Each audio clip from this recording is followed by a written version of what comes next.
Welcome to episode 17 of Regular Features. I'm Dawn French, the one they're talking about in the Twilight film Breaking Dawn. I'm Spatchcock Brady, and I'm firing on all cylinders, 18 cylinders, because I'm a truck. Ready to bruise my shins. That's my middle name, Spatchcock Truck Brady. And I'm Debbie McGee, and Paul's been simply delightful this week. He took me to see his, my mother-in-law's, and it was a nice weekend.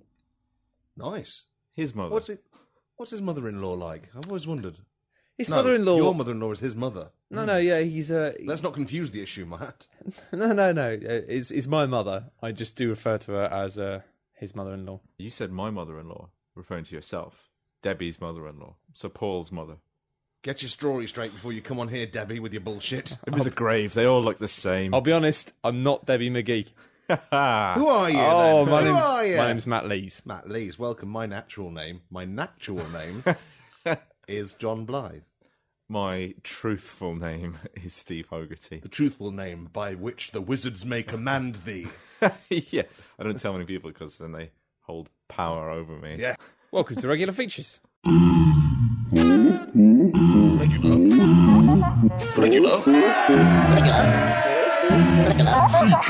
I don't want everyone to think that I am bum poo fart shit fixated, but you know that toilet upstairs Right. and the sensor that's in. There's a God. toilet No, that's that comes amazing. in two rooms. But that's not just you have about- to walk. Yeah. Shall I Sorry. explain the toilet? Yeah. Please do. You have to walk through one area, and that's the light sensor area, which triggers the light, and you can see things. And then you get into the cubicle area, which has no such sensor, and after 1 minute of taking a big floppy, the lights turn off, and you're in pitch darkness. How do you wipe your arse in the dark?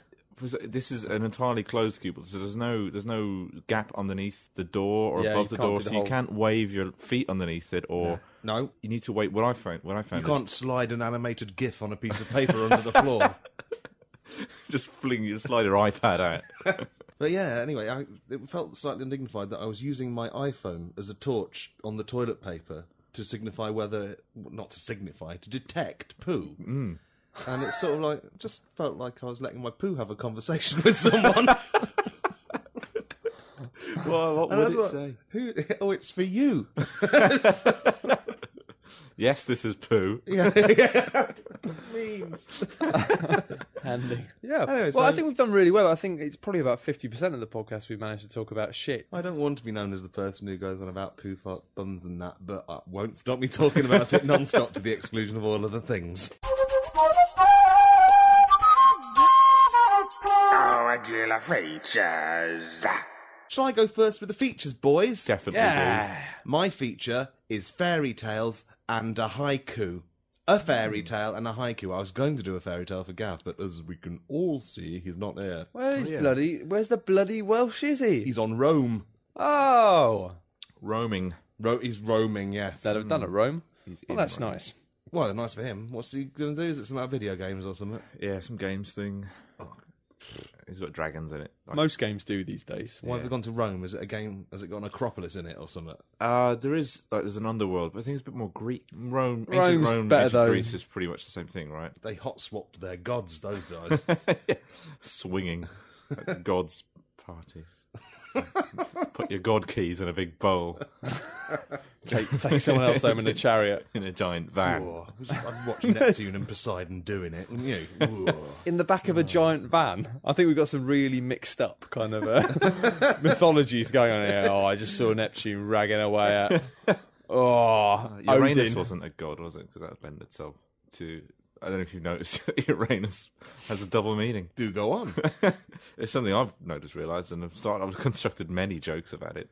Well, what? Have you do you ever done the Saturn-Uranus joke? No. Fucking get on it, Steve. It's a double planet whammy. Double planet bum whammy. Twice as many points for that. So what's your feature then, Log? My feature, it's a fairy tale, but like all fairy tales, it's based on true events that happened Right. to me while I was having a Google chat conversation with Steve earlier this week. Shall I begin? Please. This does not require participation, so I'll thank you to only interject when it seems amusing. Okay. If I feel like I'm losing pace or just becoming boring. I guarantee it's never going to seem amusing, Log. Oh, wonderful. Steve has read it in advance. There once was a young princess who was having a difficult time securing celebrity interviews for the magazine she worked at. He phoned up. Okay, just switch agenda to my actual agenda. Yeah, it's a lot of that. I didn't know where I was going on here. Hello, can I ask Jason Bradbury what his favourite Pokemon is? He said to Jason Bradbury's agent. Jason Bradbury doesn't have a favourite Pokemon. He's a grown man with a career, replied Jason Bradbury's agent. Steve tried again. Hello, can you ask Russell Brand if he was a Kirby what he would suck up into him and what special power it would give him if he did suck it up? Asked Princess Steve. Don't be fucking stupid, replied Russell Brand's agent, who evidently lacked his client's love of whimsical tomfoolery. You would love that question, wouldn't you? Russell Brand would have answered that easily, but his agent was getting in the way, which is something that I think you've been finding this week, Steve, which is what inspired the story. Steve tried one last time. Hello? Can you let me know whether Ant and Dec like Mario or Sonic best, and notwithstanding who is their favourite, which one would be better objectively at the javelin in the Olympics? Which is a game that they're both in. But the agent for Ant and Dec was an evil witch, and she turned Princess Steve into a stack of blue crates that they bring into the office when you're moving offices and you put your stuff in them. I will say that, because at this point, Log turned around to see if I was responding to the stream of fairy tale he was giving me. Sometimes when I'm posting Steve fairy tales, he doesn't reply for a while, and I have to look around, and all I saw was a stack of crates with his arm coming out. I was like, oh shit! It did appear like the stack of crates. I was sitting next to a stack of crates, and it looked like the stack of crates was typing on a keyboard. It was like doing your job for you. How much of your day do you spend sending Steve fairy tales? Expressed as a percentage. 9? 9. That's, yeah, okay. So here we are. So I'm a stack of crates at this point. Steve has just been transformed into the stack of crates. Previously on Princess Steve. Such was the despair of Steve's editor, the king, he issued a proclamation to the world. Whosoever fills this stack of crates that used to be my male daughter Steve with items that somehow cause them to transform back into a deputy editor princess shall inherit my kingdom magazine. Wow. The first person to take up the challenge was a neighbouring king, who filled the crates with golden jewellery, but the crates didn't change at all. Ha ha, laughed the grieving king. You lose, King Dick Bag of Wankland, and you don't ever get to hump my stack of crates daughter. You can't even come into the room with a window and dry hump the window at her, because I won't allow it. And I'm keeping all the golden jewels. Now fuck off before I administer a foot to your dick eye. Look, he wants someone to turn me, Princess Steve, back into a deputy editor princess, not someone who's going to have sex with it. It's not a competition to see who can have sex with the crates. Might as well while you're there, though. Yeah, but I think that all that stuff's a given, isn't it? If you are the successful person in a 3-pronged challenge in a fairy tale, you'll get to bun the princess. Yeah. Okay, continue. Subtext, Steve. The next person to try was a High Court judge or a bishop, who filled the crates with legislation or religion or something else that people might think is important but isn't actually as important as they think it is, and that's the moral of the story. But the crates did not transform back into Steve. Thanks for all the laws and religion, laughed the sad king. Whichever one it is, I'm going to use it to ban gays, because I put my finger up my arse this morning and it made me feel weird. The third person to attempt was a jester, and he pulled out his penis and wanked into the crate. Everyone in the king's court gasped in horror as nothing happened. The king was outraged. How dare you wank into my princess, said the king, whose face had turned the colour of a white man's bell end. Off with his head! But then, all of a sudden, Princess Steve came running in with a knife and fork in each hand and a napkin tucked into his shirt and his tongue hanging out and flapping behind his head. And he said, "Ooh, crate spunk, that's my total favourite."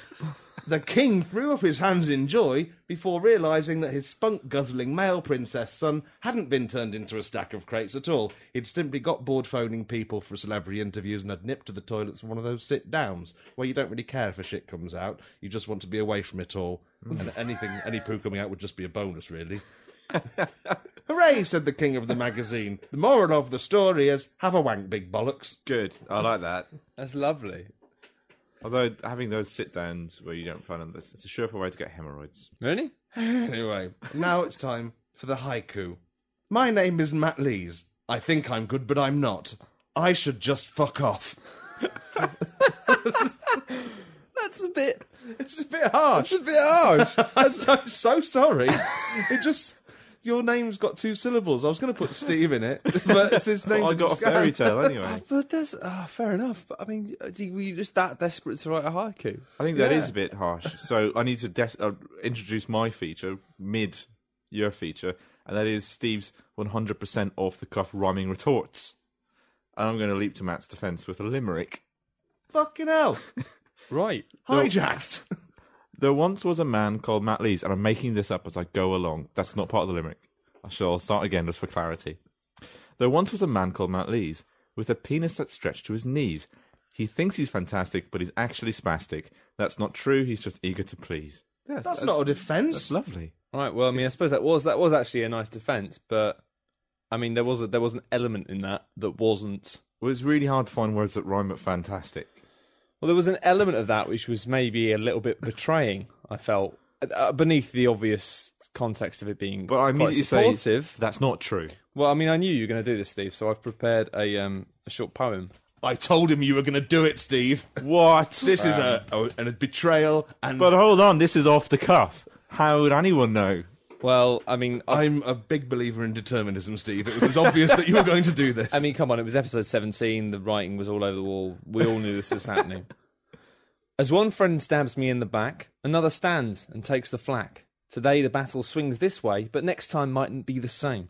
So flap your trap, but I'm no sap. Your limerick is full of crap. Whoa. And I'd just like to say, another haiku. What is going on? This was my fucking feature. Shut it, you wankers.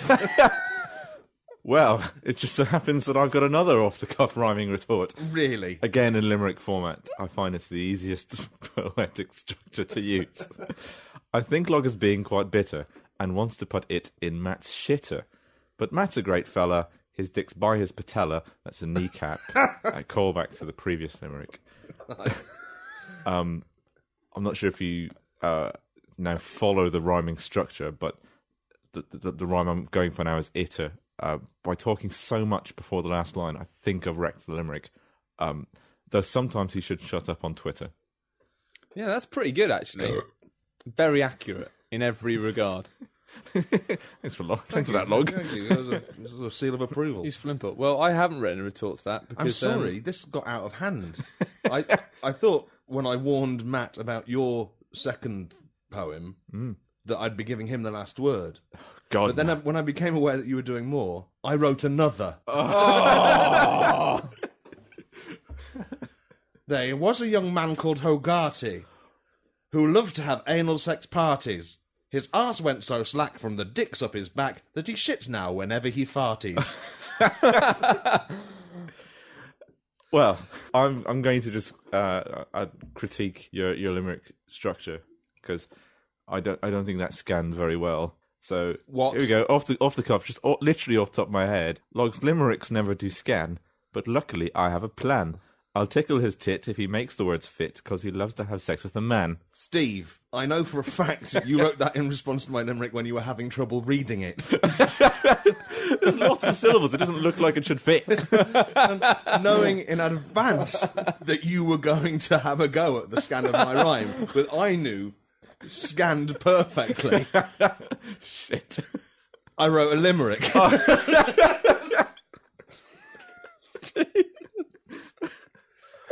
Steve Hogarty's the kind of man to unfairly slam a rhyme scan.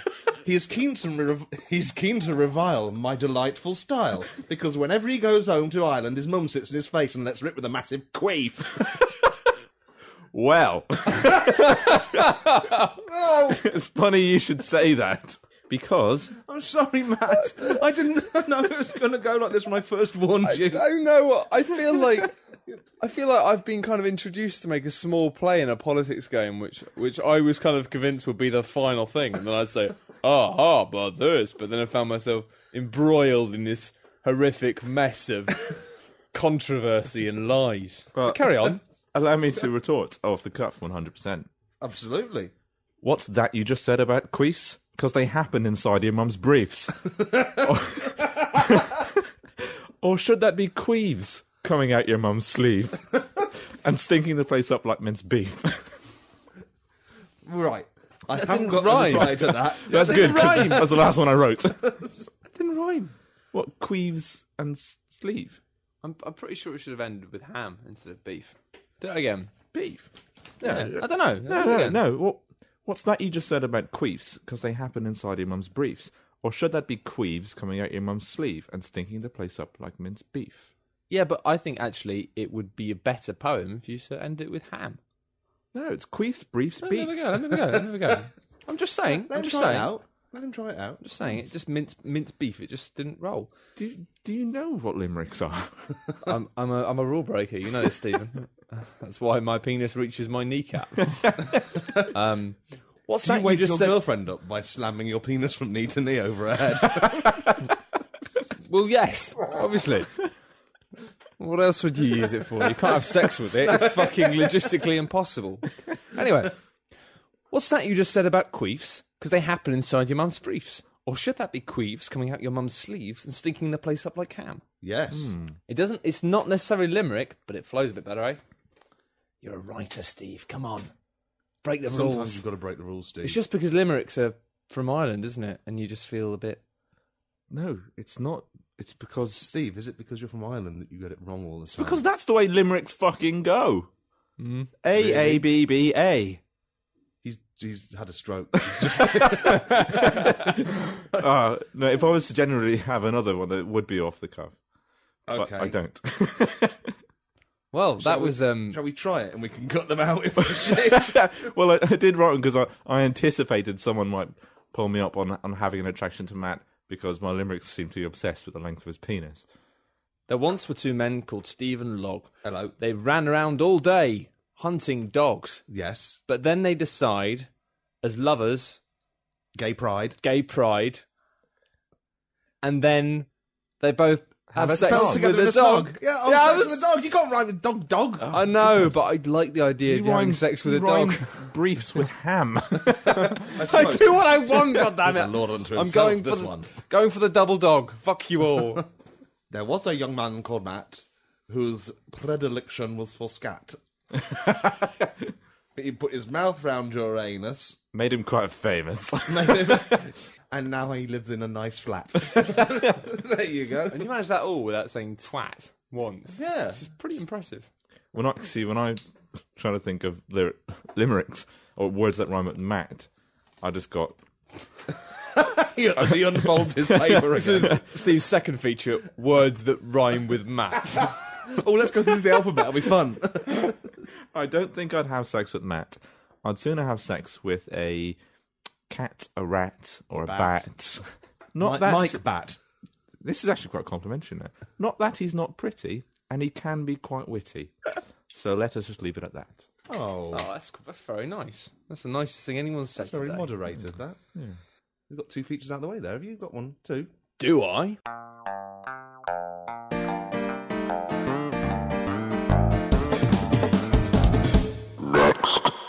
Okay, so now it's time for my feature. You may recall a while ago, back when it was kind of relevant in the news, there was that whole thing about Gaddafi. Colonel Gaddafi, do you remember him? It's a fucking one, wasn't he? He was great. He was brilliant. And he did some cool stuff. He had cool paintings in his house. And he had cool guns that were made of gold and all that. Yeah, like he in was James bling. Bond. He was going to be on MTV Cribs, but he wasn't allowed because he was a dictator. I think they changed the rules. But anyway, basically there was this whole thing of the fact that he was in love with Condoleezza Rice. Familiar with That's this? not a joke. That is genuine. It's not a joke. It's actually true. It's very rare that I say things that are true, but this time, holy shit. Do you know about this? Like, Had he written seem her a quite limerick? stunned. He had written poems about I it. think He'd you are written quite nice. Yeah, he'd written love letters, poems. I tried to find a genuine letter actually as an example, but I couldn't find one online because they were just loads of shit joke ones. Oh, Condoleezza, I'd love to please ya. What was that black and white minstrel song he recorded on VHS and sent over? Is you referred to him slightly racist Yeah, terms. no, yeah. Called her like the Black Princess of the White House. I or think it was the something Black like that. Rose in the White House. Yeah, the Black Rose in the White House. Yeah. Which is actually quite nice. That's not racist. That's is it? that's an adjective. Yeah. But he was well into her. I think we all agree adjectives can't be racist. I mean, they say opposites attract, and obviously she's like quite the forefront peace campaigner, and he's not. I don't know. I don't know much about Condoleezza Rice, but No. is she a peace campaigner or is she complicit in the whole war? Yeah, maybe actually. I don't know. I'm not saying it. Just I a don't know anything caveat, about just a it. caveat. I don't know shit. Just a slight caveat in case anyone is listening to this and does use any information as fact.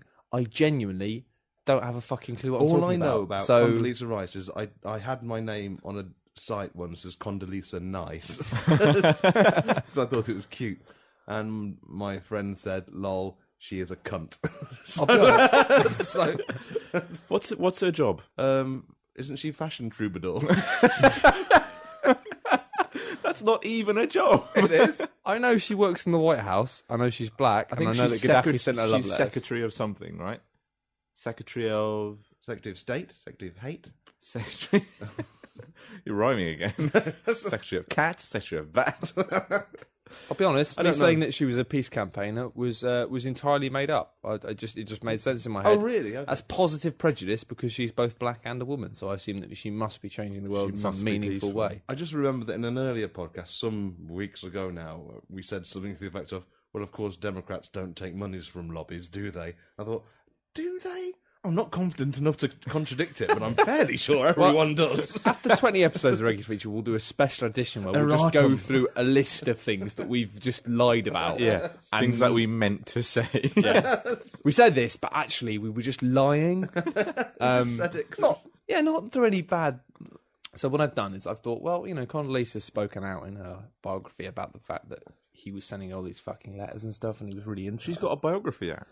I think so. That's when it all came out, I think, because she had a book. That was timely, wasn't it? Is it a book about being one of the few ladies in the White House, and it is called Of Rice and Men? Oh. No, but it should be. Yeah. It should be called Would You Like Rice With That? And there's a picture of her winking on the front of it.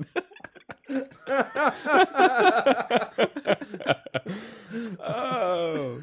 I don't know how I can move on from that. Anyway, I will. But what I've done is I've found. So I almost said written. I just had an image of her holding out a plate of rice, a really unappetizing plate of boiled rice, and looking really keen to please in her face. That will be the photo on the front of the book. Yeah, I found some letters he wrote to some other famous people, because obviously the thing is he was into Condoleezza, but he was also into loads of other people. He's a fucking naughty man, but also he's in his palace in the middle of nowhere. You can't just go to Paris for the weekend because he's a dictator. He'll get in trouble. Dictate. So he gets bored, so he writes all these letters. He does emails and stuff. But I've off the internet, using the hacks on the internet, I've got these letters in front of me, and I thought we could have a little quiz. So basically, Nice. I have 3 letters here. I haven't taken part in a quiz for ages. I know. Yeah, we haven't It's done- because we shied away from quizzes, didn't we? Yeah, it's because I started to deride everyone from doing quizzes because they just seem really boring. But It's been downhill since Volcanoes versus Paedophiles. well, I mean, that was the best quiz ever, Steve. Let's not beat around the bush here. I think. No, not talking fact about you- quizzes, just features in general. Oh right, yeah. Well, that was. Well, didn't we wasn't start that- this podcast just because you said I want to do volcanoes and paedophiles? Yeah, Get in a room. Let's do this. wasn't that the first feature? It was the. It was the first feature. All right. Committed to tape. It might have been. I don't know. Or maybe it was the third one. We'll work it out in the addendum episode. Anyway, was it a Tuesday? Because it was a Tuesday because I was at the post office. Yeah, point taken. Right, letter number 1. There's 3 letters. The one who guesses first. I'll allow you to press a buzzer after I've finished. Okay? Hang on, what are we guessing? Who is it? Who's to? it to? Right. Who's it to? But you have to let me finish, and then you have to put your hands up after. To whom is it? Yeah, all right. My sweet, I can't stop thinking about you. Though surrounded by rooms of cultural riches, none can compare to the wealth of your smile. How I long for a time when we might take that summer holiday. Please, tell everyone in the world that I am your girl. Let me be your living doll. Twist my legs all over the shop and stick it in me however you like. Lots of love, Colonel Gaddafi. Well, I like it. He's got a nice turn of phrase. Is it like through the keyhole? Are the clues in there? The clues are in there. Did you spot any of them? That's the question. Is it to Cliff Richard? It is! Oh! I'm sorry. I just heard Living Doll, and Well. I thought I'd go for that. I feel like I've stopped lots of comical... Well, no, I feel like you've won. Oh, No, there's 2 more, so... But I should mention that obviously this one is fabricated. It was a fake on the internet because, of course, everybody knows that actually it's not Colonel Gaddafi who's madly in love with Cliff Richard. It is, of course, for a bonus point, Cliff Richard. No. Cliff Richard's in love with Cliff Richard. Yeah. Well, obviously, he's Cliff Richard. It's not notable. But you just said no, and now you're agreeing with me. That's not fair at all. Oh, but no, it's relevant. Is it Gary from Auf Wiedersehen, Pet? No, it's another dictator. This is true. David Cameron. Oh! No. I'm going to email this to him. Oh, don't. All right, it was Mugabe. Oh. Mugabe is a huge fan of Cliff Richard. So when you said My Sweet, I thought it was Mr. Soft from the Mr. Soft. Well, you should have said that. At least you would have had a chance. Do you know? remember the Mr. Soft ad? Why is there lots of honey in Africa? Is this a racist joke? Because Robert Mugabe.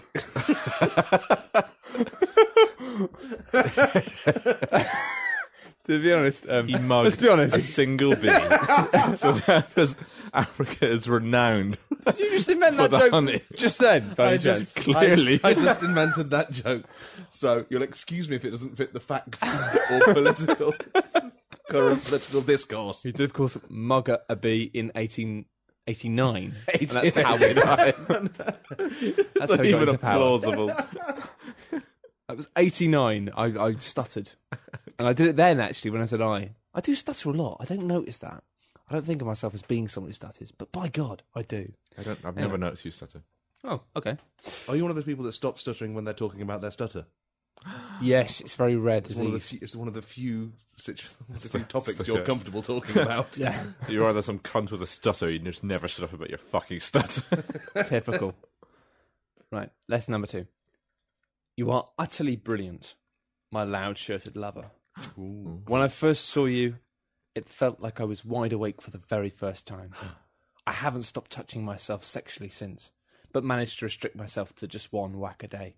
I can't wait to have you by myself once again so that you might beat me in the face with your proud pink weapon. Lots of lung. No, sorry, lots of lung. I like lots of lung. lung. All right, I'll keep it at that. Lots of lunk. Uncle Daffers. Who's that? I'll let Steve have the first go with this. Is it Madonna? No. Oh. Is it Omar Sharif? He's a fictional character. He's not. He's not. No, he's not.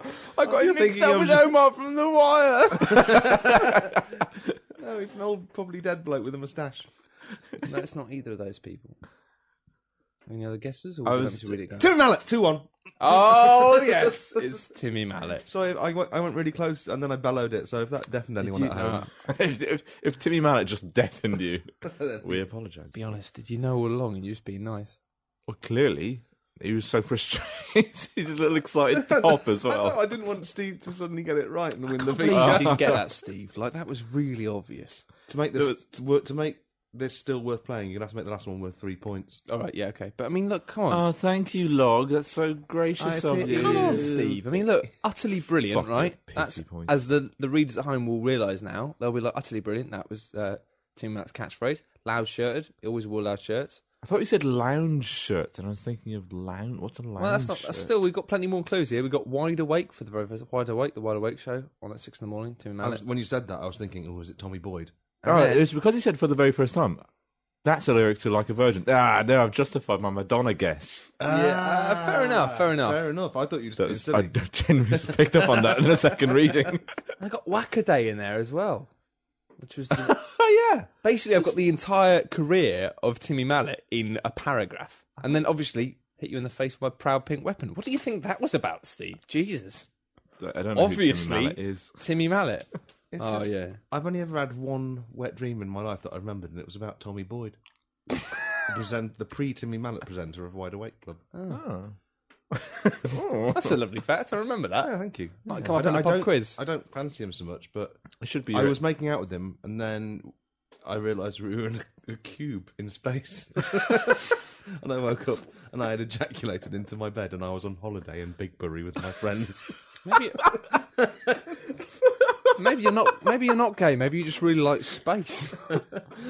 Fucking love space. I like geometric spaces in shape. Yeah, I know. I do.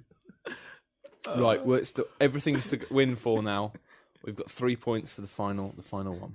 I know I'm probably a bit too young for you, but those iron eyes still set my heart aflutter. I'm tired of pretending to be conservative, so let me mince my words no further.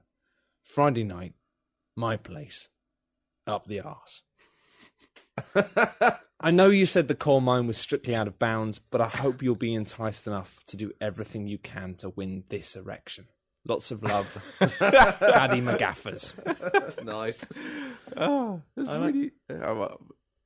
I know who it is. I got this one. Well, I heard you say iron eyes, so I'm going to say the name of a scientist. Louis